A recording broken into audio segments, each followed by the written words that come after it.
Thank you for joining me on my masterclass. Now, today we're going to be talking about the 2023 presidential elections. Who should be the president of Nigeria in 2023? Now, we have a number of people who have actually declared their interest, and we're going to review them. So I'm going to review these people. I'm going to be as unbiased, as impartial as I can, and the people I will be reviewing are only those who have declared interest directly or through their proxies. I just don't want to review people just for the sake of reviewing people. So, I will do future episodes. I think the elections now they are going to take place in 11 months. So other people might come up on stream and then I will review them because it's going to be a continuous exercise. So today I'm going to be reviewing those who have declared, like I said, either directly or through their proxy. So I'll be interviewing, or rather I'll be reviewing Atiku Abubakar, Aminu Tambuwal, Bukola Saraki, Yemi Osinbajo, Bola Tinubu, Rotimi Amaechi, Dele Momodu, and Omoyele Sowore. I think that's all the people that have either declared directly or declared through their proxies. So let's just delve in directly now. The first person I'm going to be reviewing is Atiku Abubakar. Now, if you look at Atiku Abubakar, he's got a long history in politics, and he went into politics. He used to be in the customs, and he had an illustrious career. He worked his way up. In the customs, he joined as a very young man, and he worked his way up in customs. A lot of you might recall the incidents in the Muhammadu Buhari military junta in between 1983 and 1985. There was an incident that took place in 1984 when the ADC of the then military head of state, Muhammadu Buhari, his ADC was Major Mustafa Jokolo, who had gone to the airport, the Murtala Mohammed airport, and then had forcefully cleared 54 suitcases belonging to his father, who was the Emir of Gwandu, who was returning to the country at a time when the military government was changing the face of the Naira. And then it was a big scandal because the airport authorities withstood him, and it was very, very unexpected at that time for customs officials and paramilitary officials to stand up to a military official. Well, the head of the airport who actually withstood the Buhari junta that day was actually Atiku Abubakar. A lot of people don't know that. Well, now you know that. When I look at Atiku Abubakar, I tend to look at his political history. I look at that, but I also look at the man and then his business history, because after that incident, he was like a marked man. He was meant to be the director of customs. That position was later changed to Controller General, but he was meant to be the director, but he never got it, and so he retired, and then he went into business, and he was a very successful businessman. He founded Intel's, a company that still exists today, with an Italian, and that company became such a successful company, and because a lot of times people are wealthy in politics, and you can't really tell where their wealth comes from. So there's nothing you can put your finger on. So you can look at Intel's, it was, and I think it still is, I might be wrong, but I think it still is the most successful port logistic firm in Africa. It operates in Nigeria and Angola, and Nigeria is the largest oil producer in Africa. Angola is the next. And so you can imagine the kinds of money that they were making, and they are still making. And so he began that business, and then it flourished. And then he was approached by General Shehu Musa Yaradua to help him in his party. And when the party blossomed, eventually it became the Social Democratic Party of the military era, Ibrahim Babangida. And then, what happened? General Yaradua and a number of other people were banned, and so he became General Yaradua's proxy and to contest the presidential election. And he made headway. He was contesting with Chief MK Abiola, and it was neck and neck between him and Chief MK Abiola. But then there was a deal, and so he stepped down for Chief MK Abiola, hoping to be picked by Chief MK Abiola as his vice. It never happened. Chief MK Abiola picked Babagana Kingibe, who was the chairman of the party. And then you look at his trajectory. He fought the Abacha government, so he had to go into exile. And then towards the end of that government, he was invited back, given safe passage. He came back, and he focused on running for the governorship of, I think it was Adamawa State. And then Abacha died. We had a civilian regime, and then he continued on that path with the People's Democratic Party. He ran, and he won the election for governor of Adamawa State, and he was picked by the presidential flag bearer of the People's Democratic Party, Chief Obasanjo, to be his running mate. They won in 1999, got sworn in May 29, 1999, and then they had a very good first term. They fell out in their second term, and accusations and counter accusations were made, which we later found out was propaganda, because they made up 2019. I believe they made up, and accusations have been made against him, not in his competency. If you look at his competency, is rock solid. He has a track record in business. He has 50,000 employees, probably more employees than most state governments. He's got personally 50,000 employees, paying them above minimum wage, which is quite good for one individual. And if you look at the kinds of things he's done, when he was Vice President under Obasanjo, he was the chairman of the National Council of Privatization. And that was when Nigeria had the most successful privatization. We had the privatization of the telecommunications industry, and then we had the privatization of the cement industry, which was one of the things that made Dangote eventually become the wealthiest man in Africa, and the wealthiest black man in the world.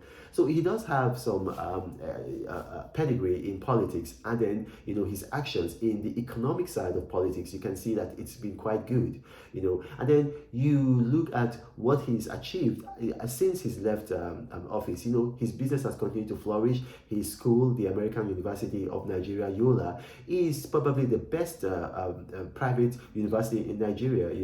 It's that good. And you look at all the things that he's been doing. His forays into business. He's got quite a bit of businesses. They produce juice, the agricultural side of the business. They produce feeds. And so when you look at him, you look at somebody who is well and tried and tested in the public sector and in the private sector. So I think he will be a very good president. I think that he will be much better than the incumbent. There's no basis for comparison. I think he'll be much better than the incumbent. Now, would he win? I think he stands a very good chance of getting the People's Democratic Party ticket. And would he win? I think he has a very, very good chance of winning. I think he has a very good chance. At the end, I will come up with my review, and see who I think will stand the best chance of winning. Now, the next person I'm going to be reviewing is Aminu Tambuwal, who's currently the governor of Sokoto. Now, if you look at Aminu Tambuwal, I don't think he's been spectacular as the governor of Sokoto. There's really nothing to write home about. The state is been riddled with banditry, and there's not a lot of economic progress in the state. However, if you look at his speakership, when he was Speaker of the House of Representatives, if you look at it, it was a period of peace and tranquility. Even though he was in the People's Democratic Party and later left and joined the APC, he was able to carry everybody along. It's not like now where you see schisms in the house. He was able to carry everybody along. So that tells me that he is a good leader of men. He might not be the best manager of resources, but he's a very good leader of men, because you have people from every tribe in Nigeria, every ethnic nationality, every state, every local government in the House of Representatives. There's about 360 members there. And this man was a force among equal. And, he wasn't impeached, he was democratically elected, even against the wishes of the then government, which was a government of which I said that I was a spokesman to the president. So I know that, he was in opposition, even though he was in the same party with the executive. But yet he was able to maintain that balance, And so I think that he is a very, very good leader of men. When you look at it, when you look at his time as Speaker of the House of Representatives, and that stands him in very, very good stead. Now, the next person we're going to be looking at is Bukola Saraki. Now, Bukola Saraki is very, very unique because, he's been a special advisor to Chief Obasanjo when he was president. Now, he really didn't do much there because, there's very little room for a special advisor.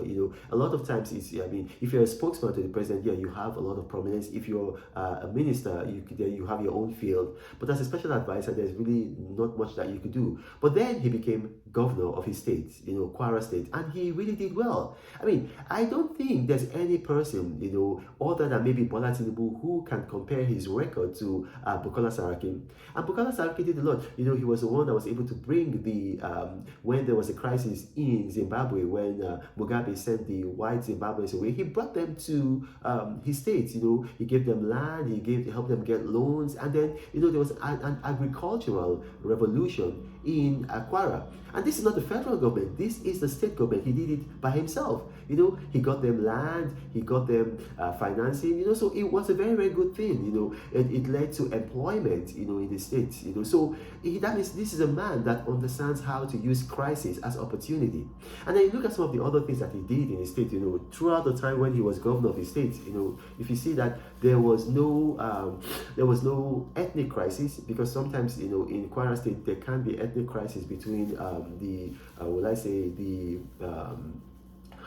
you got to forgive me, it's winter here, it's kind of cold, between the Fulanis and then the Yorubas, but there was nothing like that. He was able to govern, and there was a smooth ride.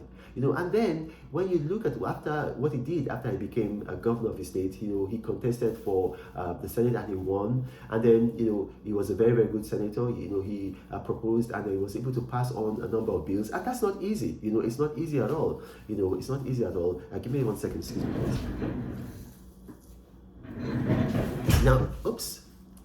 I don't know where that came from, but anyway, so he was quite good as a senator, and then he became Senate president, against the wishes of the president and then the leader of his party, Bola Tinubu. I mean, it takes some very, very good politicking to be able to do that, and that stands him well. It's something that he did, which I really admire. So if you look at that, I think that he would make an excellent president. I've met him before. He's very, very suave. He's very intelligent. He's a medical doctor. And if you look at all of the things that he did, while he was Senate president, and with what the president and the government was trying to do to him, they got Abakari to torture people and to accuse him of being the sponsor of some robbers, and it didn't phase him out. He was able to stand his ground, continue. He had grace under fire. So I really admire this guy, and I think he will be an excellent president. Now, the next person that we are going to be reviewing is Yemi Osinbajo, who we understand has told the president in private that he would like to succeed him. And if you look at Yemi Osinbajo, I really cannot put my finger on anything that he's done.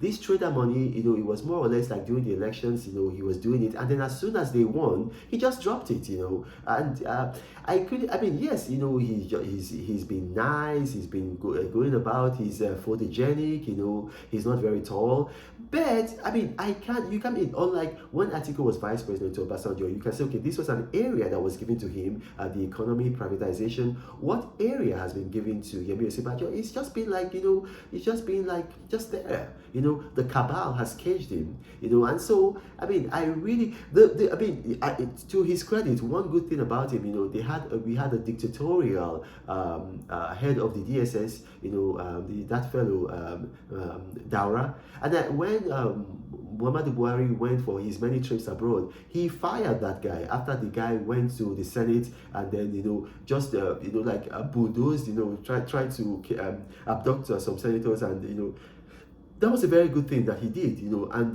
but it seems like a flash in the pan. Other than that, I can't really put my finger on something that he's done, so I don't know about that. Then the next person we're going to review is Rotimi Amaechi. Rotimi Amaechi, to be honest, I don't like the guy. But if you look at what he's achieved with the railway sector, he's really done quite a lot. A lot of it has not been with good judgment. Spending 2 billion building a railway in Niger Republic. But other than that, he's really done quite well with railway infrastructure. And so, that stands him in a very good stead. To me, I think that he makes a good technocrat. He's never been a technocrat, he's been a career politician. But then when he had the opportunity to be a technocrat, he really did well. So, that puts him in good stead. I admire him for that, because I admire results. Now, the next person we're going to review Bola Tinubu. If you ask me, Bola Tinubu, is, I mean, probably the best manager of men among all the people I've reviewed. In fact, not probably, he is the best manager of men, because if you look at what he's been able to do, he's been able to be governor, and then he spread his empire from Lagos throughout the entire southwest. He sponsored people and they won. And then he was able to secure their victory when he was challenged in court. So I do have a great deal of respect for him. He's a good manager of men and resources. And during his time, to his credit, he was able to expand the internally generated revenue of Lagos. And then he was able to bring in a successor like Raji Fashola, who continued where he stopped. And then he brought in Ambode, and when Ambode fell out with him, he was able to remove him, and then he brought in the current governor, the incumbent, Jide Sanwo-Olu. So that shows that, he still has control of the machinery in Lagos. And this is coming, more than 8 years after he left office, So, I mean, that tells me this is coming about almost 16 years after he left office. So that tells me that this man, he is a good machine politician, and he also is a good manager of men and resources. Let's give it to him, to his credit. Now, I think that he has health issues. I've seen the videos. He might have some neurosis issues where he cannot control his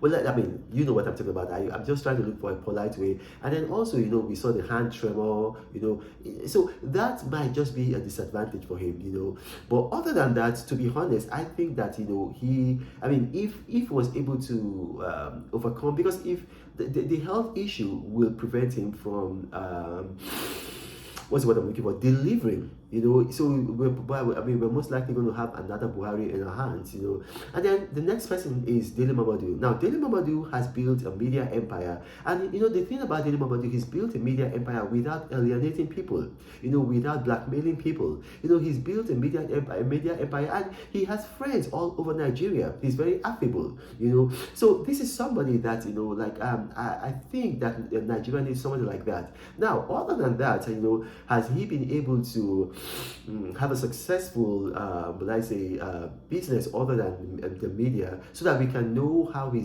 can be in the management of resources and men? I'm not so sure, but one thing I know is that he's built a network, probably even more than anybody other than Atiku and Bola Tinubu. So you got to give him that respect, And then the last person we're going to be reviewing is Omoyele Sowore. Omoyele Sowore is, I think he has alienated so many people with his Sahara reporters. He was used for propaganda by the current administration, and then they fell out. He blackmailed a lot of people. I think he's a petty blackmailer. I think he's a very, very criminally minded person. I would not give him my 2 cents, So there we go. So now we're going to go and then do a review back of who the best candidate will be. 1 second.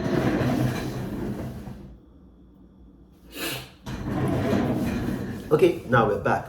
So we've reviewed some candidates. We've reviewed Atiku Abubakar, Aminu Tambuwal, Bukola Saraki, Bola Tinubu, Yemi Osinbajo, Rotimi Amaechi, Dele Momodu, and Omoyele Sowore. So who will be the best? That is up to you. But if you ask me, I think that among the best will be Atiku Abubakar, and then Yemi Osinbajo, and then Bukola Saraki, and Rotimi Amaechi. So those I think will be the best candidates. But like I said, this is just a review so that you can understand the candidates better and make a more informed choice on who you will vote for in 2023. My name is Ronald Monkri, and thank you for watching, and may God bless you.